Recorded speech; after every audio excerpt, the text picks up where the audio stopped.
That night, after more research and searching, Alina sat back and noticed the light outside fade as the sun was setting. She was alerted to a text. "Join us out on the back porch for a fire." She smiled, then got up, poured a glass of wine, and went outside to join Peter and Maggie. "This is nice," Alina said as she approached the two. Peter stood and offered her a chair. "How are you tonight?" Maggie asked. "I'm okay. Trying Davis, my cousin." "You found him," Peter said. "Yes, but in jail, so not reunion I had looked forward to." "I'm sorry," Peter replied. "I hope it's not too serious." She looked at him and half smiled. "We'll see. His wife is staying with friends somewhere. Everett, is that right?"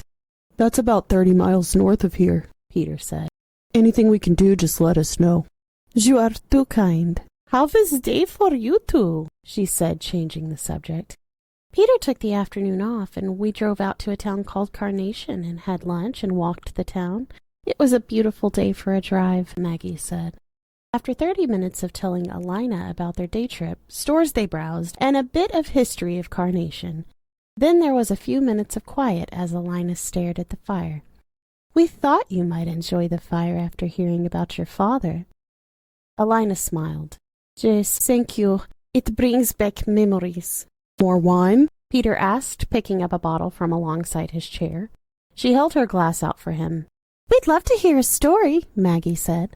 Alina looked at Maggie for a moment, and a smile spread across her face as she recollected. "One night, well, I guess it was particularly bad day for my father. I went out to sit with him. I was 17, I think. He still had suit on, tie loosened, and glass of vodka in his hand. I sat quietly. I knew not to ask him how his day was. He started talking to me without looking at me. He just stared at fire.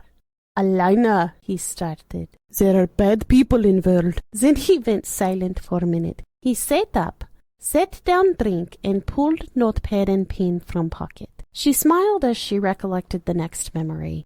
"He always had small notebook with him." Alina took a breath to calm herself and sipped her wine. "He drew 2 lines with 3 columns. He wrote good on left and bad on right, ripped out page and handed to me. 'There are good people and bad people,' he told me. 'Then there is middle. You don't want to be in middle.' Then he looked at me with grin. 'I don't want you to be in bad column either.' He looked back at fire. 'You see, middle is for undecided, weak, manipulated. Bad people are selfish and heartless. They have money, cravings, power, sex, whatever, and they do not care who they hurt to get it.'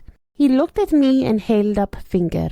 'They are not smart,' he told me, and looked back at fire. 'They are cunning and devious, and they have no soul. They are insecure, so they prey on weak and vulnerable, or use violence because they are not smart enough to achieve their cravings by civil or legal ways. Now those in middle, they do have desires of wealth and power, but they have empathy, so they don't go totally bad, because they don't want to be bad. They want to be viewed as good. But they aren't smart enough to get what they want, so they play both sides, good and bad, so they may steal or be manipulated, but they really don't want to hurt people. They are not heartless, just weak. Do you understand that?'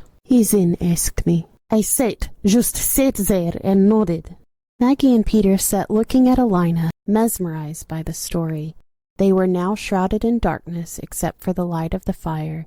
Alina continued recalling every detail while her eyes were fixated on the flames, as if in a trance, her face illuminated by the flickering flames. "You, my child, need to stay in good column, and you do that by having conviction," he told me sternly and voice raised. He then picked up his vodka and took large swallow. "You need to be strong and decisive. You need to have confidence, and confidence will give you conviction, and you get confidence by knowledge, and you get knowledge through learning and studies and hard work. He then looked at me and his tone softened. When you get there, you will be able to look at someone and know what column they are in. He put his hand over his heart. You will be able to feel it here, and it's because you trust your judgment when you look into their eyes and hear them speak. He then looked back at Fire. And if you surround yourself with good people, you will be successful. Then he picked up his drink and sat back in chair looking at Fire. People in middle just play games. You don't have time for that and don't need the bullshit. And then he went silent.